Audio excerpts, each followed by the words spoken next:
Hey everybody, this is Kevin from Fort Orange Woodworking, and in today's video we are going to be switching out, pun intended, this Powertec single phase on-off switch with my existing cord for my router table.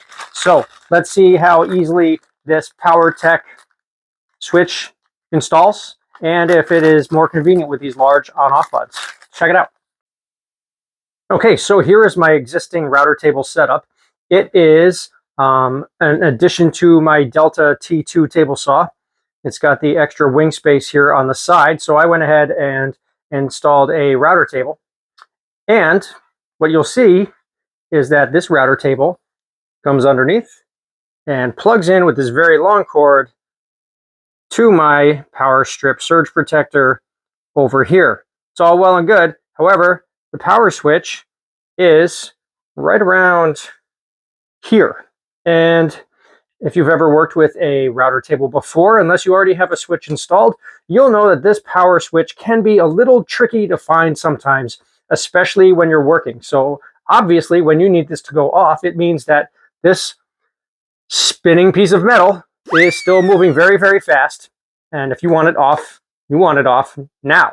So I'm hoping that this on-off switch is going to be a significant upgrade, increase my safety and productivity. Let's see how easy it is to install.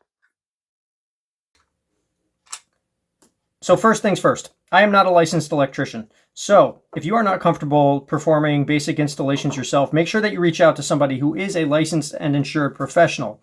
Otherwise, also be sure to consult your local codes and laws before you do anything yourself. Okay, so let's begin. I have a standard old work gang box here that I took the wings off of and dropped down my router table hole. I took the wings off of them and the screws. I won't be needing them because I'm going to be hard mounting these with screws using the holes provided. And that's going to give me something that my on-off switch is going to fit nice and neatly inside, and it's going to protect the exposed back of the switch from the wires, which will give you a shock if you touch them. So that's why I'm using a gang box. Now, I'm going to go ahead and take my router table cord. This is the cord that comes directly from the router. Here's our router. Here's our cord. And I am going to cut this, given enough slack to run this wire where I want to. So I'm going to cut it about halfway through. Depends on the size of your cord.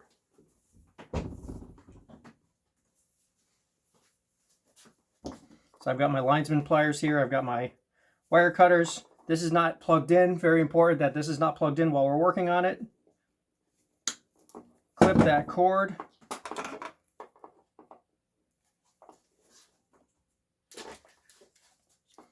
I'm going to cut this down about 1 fist's worth so I can work with it. Strip that right off.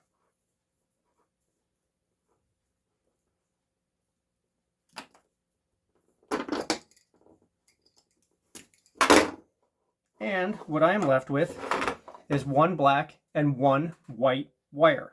I'm going to give myself about 3/4 of an inch of this stranded copper wire, and I'm going to twist it up so it's nice and tight. And I'm going to do the same thing with the black. Twist it up nice and tight.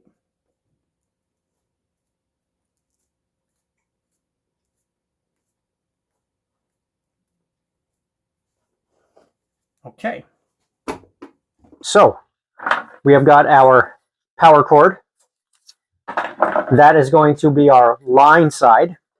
And we have got our cord that is going to the router, or whatever it is that you're wiring the switch to, the motor. And that is going to be our load side.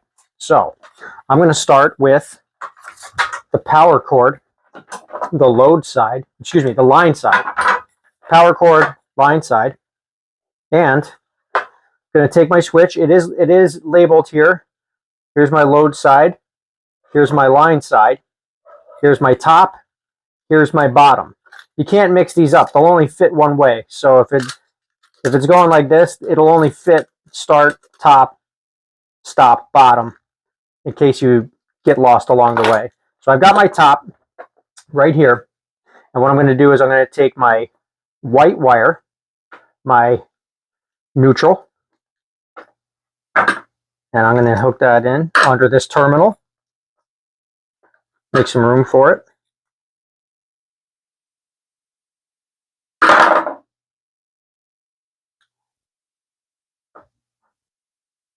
You can also use other connectors for this too. You could use forked connectors, but I don't have any right now. So I'm just going with the bare wire. All right, so my white is in the top of my line side, and my black is going to go from the cord again to the bottom of the line side. Just going to make a little room.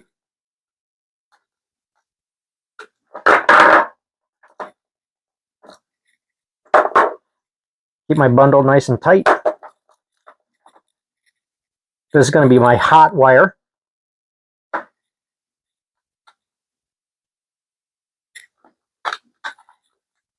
Make those nice and snug, but not super tight. And then I'm going to reverse on the other side. So I'm going to just put this down out of the way for a moment. I'm going to get my motor cord. And on the load side, I'm going to do the same thing. I'm going to put my white on top, my neutral.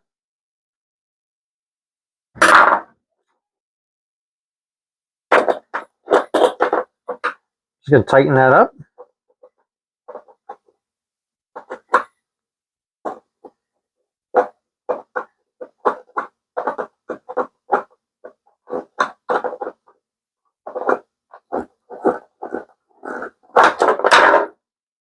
And my black, my hot, goes on the bottom.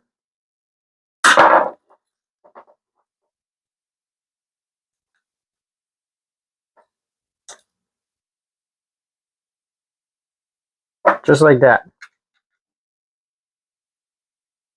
And I've included a picture as I showed before. If you get confused, you can go back to that from your vantage point. It would be reversed. Here's my top. Here's my load. Here's my line. Now, of course, I wired this outside of the gang box. So I'm going to have to go, I'm going to go ahead off camera and just put that back in, wire those through. But I just wanted you to see before I put it in the gang box so it's a little clearer. Okay, so I'm going to go ahead and do that now and get ready to mount this in position. Okay, so here we have the underside of my table saw / router table, and I have got my gang box half installed here. I've got one little screw going through the box into the wood just to keep it flush against the side. I'm going to put in a couple more screws here, and these are going to hold it firm into the wood.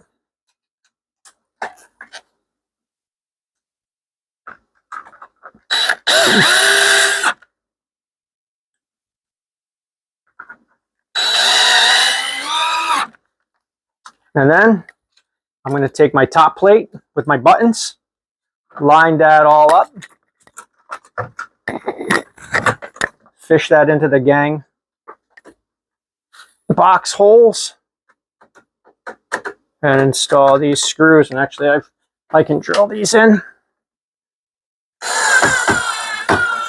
Nice and easy. And then the bottom, if I can find it. There we go.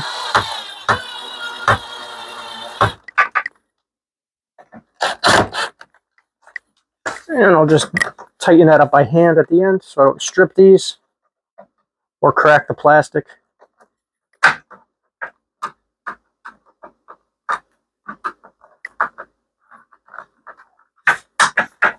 And there you go. That's in there pretty good.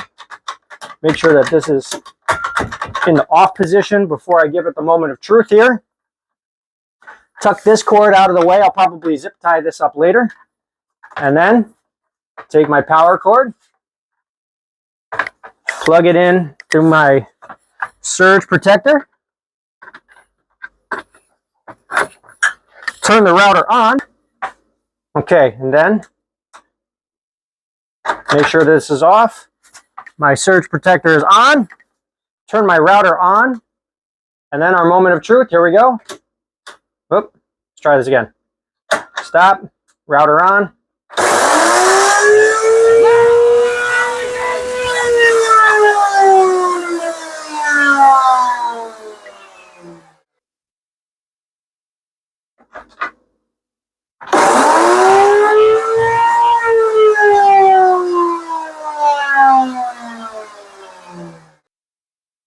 And that is it. I think that for the 11 or 12 bucks that I invested in that switch and about the 20 minutes worth of my time, pretty good investment, much safer, much more convenient than trying to reach under that router every time and find that little teeny tiny button.